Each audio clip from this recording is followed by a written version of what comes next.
Baru saja saudara tadi Anda saksikan respon dari pimpinan DPR yang diwakilkan oleh Wakil Ketua DPR Sufmi Dasko Ahmad menanggapi soal tenggat 1 minggu yang ditetapkan hari ini bagi pemerintah DPR yang tadi juga sudah disuarakan tadi siang sampai dengan sore hari ini sudah disuarakan oleh peserta aksi massa yang melangsungkan demonstrasi atau unjuk rasa di depan gedung DPR RI, dan sore hari ini sudah ada langsung tanggapan kembali dari pimpinan DPR. Selengkapnya kita akan bahas malam hari ini bersama dengan Ridwan Hisyam, mantan anggota DPR dari fraksi Partai Golkar. Bang Ridwan, terima kasih sudah di Sapa Indonesia Malam. Assalamualaikum. Ya, waalaikumsalam. Ada juga hadir bersama kami ada Saidiman Ahmad, peneliti SMRC. Selamat malam Mas Saidiman. Selamat malam. Iya. Saya mau ke Mas Saidiman dulu. Mas Saidiman, tadi kita sudah dengarkan bersama beberapa pernyataan dari Wakil Ketua DPR, Sufmi Dasko Ahmad, yang menyatakan ada beberapa nih hal yang sudah direspon. Di antaranya ada pemberhentian tunjangan, pemberhentian visit ke luar negeri kecuali menghadiri undangan kenegaraan, pangkas tunjangan-tunjangan kecuali kebutuhan yang sehari-hari seperti air, listrik, dan sebagainya. Kemudian juga akan menindaklanjuti anggota DPR yang bermasalah ke Mahkamah Partai dan MKD. Sudahkah ini memenuhi rasa tuntutan dari 17+8 warga ini? Pertama-tama mungkin kita harus melihat bahwa kita harus mengapresiasi bahwa DPR pada akhirnya itu bersuara dan kelihatannya berusaha untuk memenuhi itu. Kalau kita lihat secara huruf per huruf ya kelihatannya sudah memenuhi tuntutan dari yang berhasil dirangkum ya dari sebenarnya tuntutan banyak sekali, tapi yang 17+8 itu sebetulnya rangkuman dari sekian banyak tuntutan ya dari para demonstran atau orang-orang yang protes di berbagai kota. Dan menurut saya kalau kita lihat dari 17 itu kelihatannya sebagian besar sudah berhasil dipenuhi oleh DPR kali ini, tetapi yang dipenuhi ini adalah bagiannya DPR. Sementara tuntutan dari publik ini ada 17, itu juga ada tuntutan ke kepolisian, ke TNI, ke termasuk juga presiden ya? Termasuk presiden, termasuk ke tim ekonomi, juga ada banyak sekali tuntutan. Untuk DPR ini saya kira sedikit banyak terpenuhi kalau kita lihat dari redaksi dari tuntutan itu. Tetapi sebenarnya di balik itu menurut saya sebenarnya keresahan utama dari publik kita, dari mereka yang menuntut ini adalah persoalan di DPR sendiri secara keseluruhan, bahwa misalnya ya, salah satu contoh kesenjangan pendapatan anggota DPR dengan publik pada umumnya. Kalau di luar negeri misalnya di negara-negara Skandinavia, di Eropa, di Amerika, itu tidak ada negara di mana anggota parlemennya itu pendapatan per bulan atau per tahunnya itu lebih banyak dari misalnya 6 kali. Di bawah 6 kali rata-rata atau di bawah 7 kali. Kalau tadi kan sudah ada beberapa tunjangan-tunjangan bahkan sampai ke luar negeri saja tidak, itu rasanya belum cukup maksudnya menurut saya belum. Sekarang ini kalau misalnya katakanlah pendapatan anggota DPR ini kan simpang siur, saya tidak tahu sebenarnya ada yang bilang ini 100 juta per bulan, ada yang bilang 230 juta. Pak Mahfud MD mengatakan bisa sampai miliaran sebulan. Katakanlah kalau kita ambil tengahnya saja 230 juta per bulan, itu artinya perbandingan pendapatan per kapita penduduk Indonesia tahun lalu itu 42,11 kali lipat. Itu sangat besar. Jadi kalau tadi kita apresiasi sudah mulai ada upaya untuk itu, tapi saya kira masih disparitas antara pendapatan masih tinggi ya? Publik masih sangat tinggi. Bang Ridwan sebagai mantan anggota DPR, sebenarnya pos-pos mana saja sih kalau tadi Mas Saidiman bilang nampaknya langkah apresiasi, langkah awal ini diapresiasi, tapi kok nampaknya masih ya disparitasnya masih tinggi dan harus ada langkah lanjutan. Sebenarnya kalau dari pos-pos di anggota DPR mana sih yang bisa kemudian dipangkas dan kemudian dirasakan banget nih? Ya, jadi begini ya, di DPR ini terasa sejak 2 periode terakhir. Jadi 2019-2024, zaman saya yang periode kelima, itu sudah terasa untuk jadi anggota DPR. Apalagi yang 2024-2029 itu sudah full semuanya pakai dana. Kalau 2019 masih sedikit-sedikit. Sebelumnya itu memang prestasi. Contohnya apa nih Bang, biar kita bisa lebih konkret lagi? Contohnya yang sekarang untuk jadi anggota DPR itu biayanya miliaran. Di Jawa Timur itu sampai minimal 10 sampai 15 miliar. Ada yang datang ke saya terpilih, "Bang, aku habis 30 miliar, Bang. Tolong Bang, aku dijaga, Bang, itu harus kembaliin." Sampai ada yang ngaku datang ke saya. Nah, seperti itu. Artinya, begitu dia masuk, dia harus kembalikan kan duit itu kan. Apakah itu duitnya pribadi ataukah dipakai duitnya orang yang memang nanti begitu dia jadi harus dia dikembalikan gitu maksudnya. Dikembalikan atau dia jadi alat. Jadi alat untuk supaya yang membackup ini bisa dapat keuntungan dari anggota DPR yang sudah ada. Itulah posisi DPR sekarang. Nah, sehingga saya memang pada waktu kita wawancara yang lalu, yang harus direformasi ini adalah partai politik. Bukan DPR-nya. DPR ini adalah cuman alat. Dia cuman bukan jadi sebab akibat dia. Tapi asalnya itu dari partai politik. Nah, partai politik inilah yang harus mengambil anggota DPR yang betul-betul memenuhi persyaratan untuk menjadi anggota DPR. Karena di DPR itu bukan orang cari kerjaan. Dia adalah pengabdian. Di zaman saya, Orde Baru tahun 97, untuk bisa jadi anggota DPR itu prosesnya panjang. Artinya adalah ketika tadi mengeluarkan yang sangat banyak sekali ketika harus dia kembalikan. Harus dikembalikan dan akhirnya memikirkan untuk kepentingan sendiri. Dan ketika sudah dapat juga akhirnya. Saya buka sekarang ya. Nah, ini tolong mohon maaf ini junior saya. Terutama saya minta Ami Said. Ami Said ini adalah tetangga saya di Madura, di Sumeneb.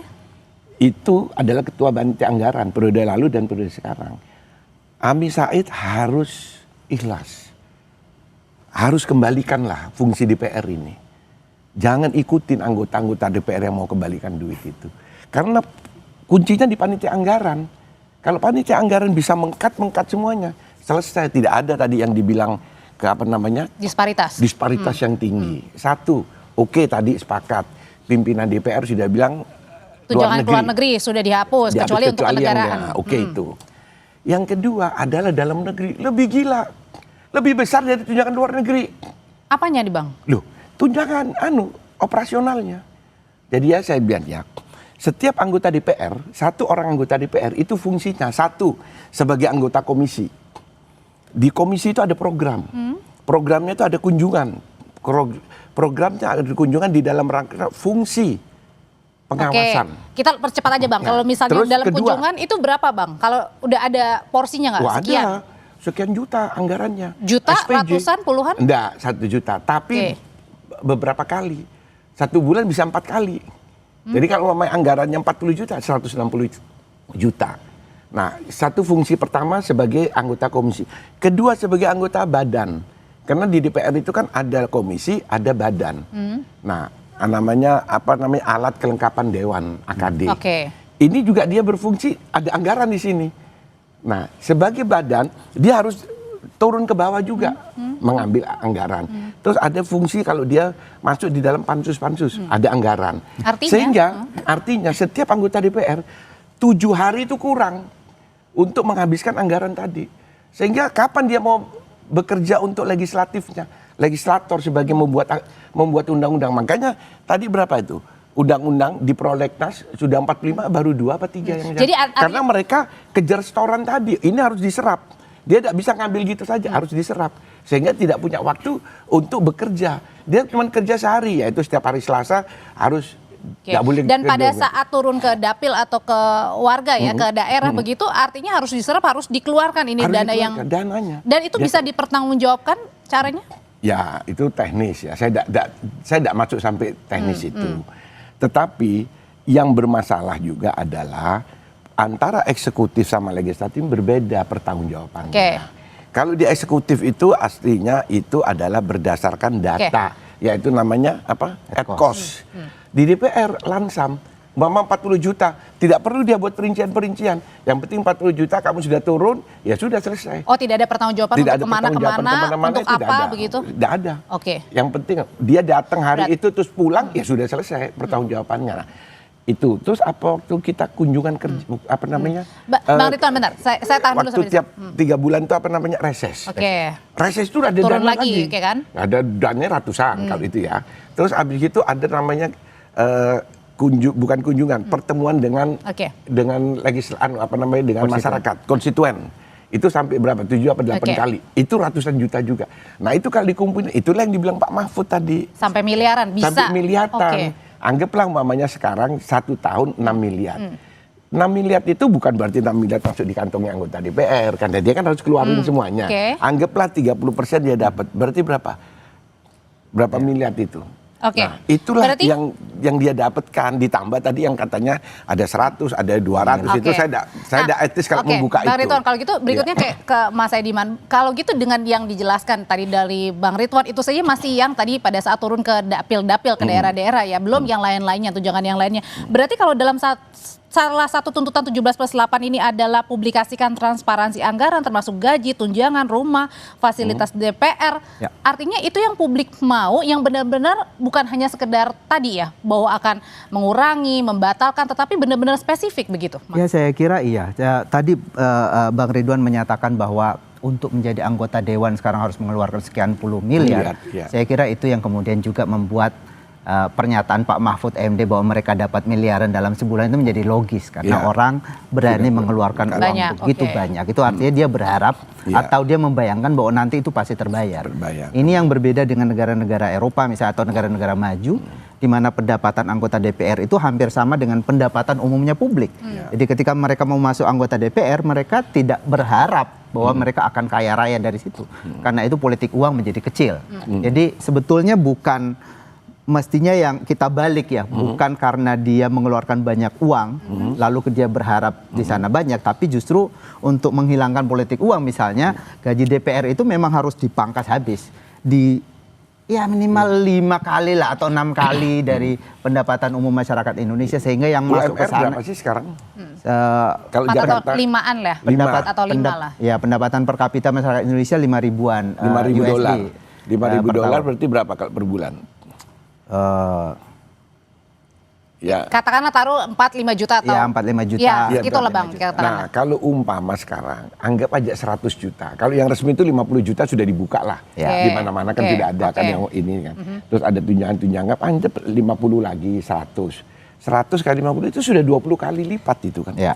Nah maunya itu berapa? Itu yang tertinggi, masih sangat tinggi itu sebenarnya. 20 kali lipat. Kalau kita lihat rata-rata mestinya kan anggota DPR ini adalah representasi publik. Ia harus mendengarkan suara publik. Kalau kemudian menurut penelitian sekarang 60% anggota dewan kita sekarang itu adalah pengusaha. Jadi pengusaha masuk ke situ buat apa gitu loh. Loh saya dulu pengusaha, saya itu ketua umum itu, ketua real estate, tapi saya tidak cari duit di situ. Iya maksudnya, tapi ini budaya itu terbentuk karena memang di DPR itu orang bisa mendapatkan uang banyak gitu ya. Artinya adalah kesempatan untuk ladangnya begitu. Karena dia punya hak yang namanya hak budgeter. Jadi namanya eksekutif itu kalau masukkan proyek dibanding anggaran sana ada hitung-hitungan. Ini tak dok, tapi berapa setorannya? Kayak gitu-gitulah. Nah, makanya saya bilang panitia anggaran harus ditertibkan. Ami Said harus berani menertibkan para anggotanya semuanya. Tidak ada sudah yang di depan 10%, di depan 7% baru didok. Itu harus kita hilangkan. Kalau kita memang betul-betul mau memenuhi tuntutan rakyat, masyarakat. Makanya saya bilang bahwa harus direformasi DPR ini. Pertanyaan berikutnya adalah kalau gitu yang akan dijawab oleh Bapak-Bapak dengan tadi yang sudah disampaikan oleh pimpinan DPR, apakah kembali lagi saya tanyakan, menjawab keresahan publik, keinginan publik, atau belum nih? Usai jeda ya, nanti kita tetap bersama kami di Sapa Indonesia Malam. Oke, jadi kalau kita lihat dari tuntutannya 17+8 kan Mas Ediman ada tuntutannya jangka pendek yang artinya harus segera diselesaikan dalam waktu 5 hari, tenggatnya hari ini. Ada juga waktunya 1 tahun ya yang reformasi besar-besaran. Jadi pertanyaannya kalau tadi sudah disampaikan oleh pimpinan DPR, ini sudah memuaskan benar-benar rasa keinginan dari publik begitu yang diwakilkan 17+8? Ya setidaknya ada respon yang cepat ya dari DPR atau memenuhi tenggat waktu yang disampaikan oleh para demonstran. Menurut saya yaitu tadi ya ini jangka pendek, tetapi sebenarnya yang dituntut oleh publik itu atau gerakan massa sekarang ini kan sebenarnya adalah akumulasi dari kekecewaan yang terus-menerus terjadi pada pemerintah, termasuk pada DPR. Sekarang ini arahnya paling banyak ke DPR, tapi ini sebenarnya kekecewaan publik. Mulai dari pelemahan KPK, ada proses Omnibus Law yang tidak transparan, terlalu cepat gitu ya, ada macam-macam ya termasuk penyelenggaraan negara yang tidak konsisten. Satu sisi ada efisiensi tapi di sisi yang lain DPR mau dinaikkan. Jadi itu seperti bermain-main gitu ya, seolah-olah publik ini disepelekan gitu. Jadi menurut saya ini adalah akumulasi kekecewaan dan sangat penting bagi lembaga seperti yang disorot seperti DPR untuk menjawab itu secara cepat dan itu sudah dilakukan. Tetapi yang diinginkan publik sebetulnya adalah reformasi yang menyeluruh yang besar-besaran gitu karena ada persoalan yang sangat krusial misalnya tadi isu mengenai jual beli suara, bagaimana perilaku anggota DPR dan terutama ini saya melihat bahwa tumpahnya atau meletusnya bisul kemarahan publik ini salah satunya menurut saya disebabkan oleh DPR dan juga partai-partai politik yang sama sekali tidak menyuarakan suara kritis dari publik. Karena semua partai bergabung dalam pemerintahan. Bayangkan tidak ada satupun partai hari ini yang mencoba mengkritisi pemerintah, yang mencoba bersuara lain atas apa yang dilakukan oleh pemerintah, dan banyak sekali persoalan kan. Dan yang menyikapi situasi saat ini juga hanya beberapa segelintir orang yang susah sekali untuk kita tanyakan kan? Betul. Dari partai politik ya susah sekali seperti Bang Ridwan misalnya. Termasuk dari masyarakat sipil yang besar, artinya NU, apa nih, Mas? Muhammadiyah. Jadi kanal-kanal untuk mengkritisi pemerintah, untuk muncul sebagai oposan atau penyeimbang pemerintah itu tidak ada. Sehingga ini yang membuat publik ya marah gitu. Kok suara saya yang kritis, kok tidak boleh orang berbeda dengan pemerintah. Tidak ada yang mewakili kami, karena itu kemudian turun. Jadi ada situasi yang sangat berat untuk publik, termasuk untuk demokrasi kita, termasuk ke PDI Perjuangan. PDI Perjuangan kan misalnya sebelumnya dianggap sebagai mungkin akan mewakili publik oposisi, yang oposisi. Tapi kemudian Ibu Mega datang mengatakan bahwa sistem presidensial tidak mengenal oposisi. Itu sangat mengecewakan gitu. Kalau sistem presidensial tidak mengenal oposisi, apa kabar Amerika Serikat? Itu selalu ada oposisi di sana gitu.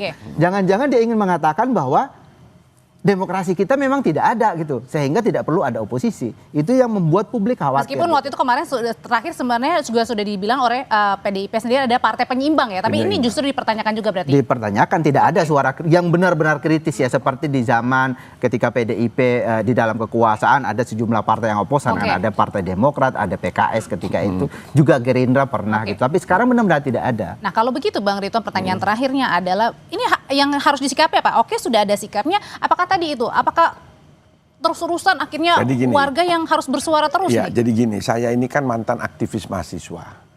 Cuman 77-78, ya 77-78, umur saya sekarang 67 tahun. Saya itu demonstran di Jawa Timur dari ITS 778 melawan Soeharto. Kuat-kuatnya, bayangin Soeharto 778 kan kuat-kuatnya. Kalau Pak Prabowo ini kan baru 10 bulan, ini sudah periode keduanya. Kita lawan waktu itu pemerintah 778. Tapi perubahan itu dilakukan oleh Pak Harto. Nah sehingga suara mahasiswa yang 17 tadi, saya kasih tahu adik-adik mahasiswa, tidak mungkin akan terjadi dalam waktu yang singkat. Karena negara kita adalah negara hukum, ada proses. Jadi itu semua diproses. Yang penting datang pimpinan DPR itu semua taken semua, apa dia tanda tangan akan terjadi dan dikawal proses perubahannya. Karena tidak mungkin tidak dilakukan perubahan. Nah, anggota DPR sudahlah, tidak usah turun-turun ke bawah. Untuk apa turun-turun ke bawah? Cuman main-main aja. Kerja di DPR, di gedung DPR itu kerja di situ. Karena sekarang anak muda yang mengawasi ya, termasuk di mana-mana ya, di media sosial juga ya. Transparan. Jadi tidak usah turun ke bawah. Untuk apa? Kan sudah dipilih. Termasuk membawa program Indonesia Pintar. Macam-macam tidak usah serahkan kepada eksekutif semuanya itu. Itu KIP itu saya waktu pimpinan Komisi 10 bikin program KIP itu sama Anies Baswedan waktu itu. Yang namanya Jadi artinya adalah sudah direspon, tapi kemudian juga serahkan kepada eksekutif untuk bekerja, karena eksekutif yang bekerja bukan legislatif. Legislatif itu fungsinya 3. Satu, bikin undang-undang. Nah ini kapan nih bikin undang-undangnya? Orang dia jalan terus ke daerah-daerah. Terus yang kedua hak budgeter, dia bikin anggaran. Anggaran itu kan paling 3 bulan 4 bulan dan 3 bulan lah. Agustus presiden sampaikan, Oktober harus selesai. Nah ini harus diselesaikan. Terus satu lagi pengawasan. Nah masa diawasin terus, diikutin terus, padahal cuma main-main kan. Nah saya berani ngomong gini bukan karena saya tidak jadi anggota DPR. Saat periode lalu saya anggota DPR, saya bicara kan pernah kita ketemu di dalam podcast. Nah itu, jadi saya berbicara ini bukan karena saya bukan anggota DPR. Saya selalu berbicara karena saya melalui proses di DPR itu sejak Orde Baru. Saya mengikuti undang-undang sebelum di amandemen. Makanya saya sampaikan kembali kalau kita mau selamatin negara ini kepada Undang-Undang 45, reformasi kedua ditata kembali, kita langsungkan pemilu yang segera untuk menyelesaikan ini semuanya. Terima kasih Bang Ridwan, terima kasih Mas Saidiman.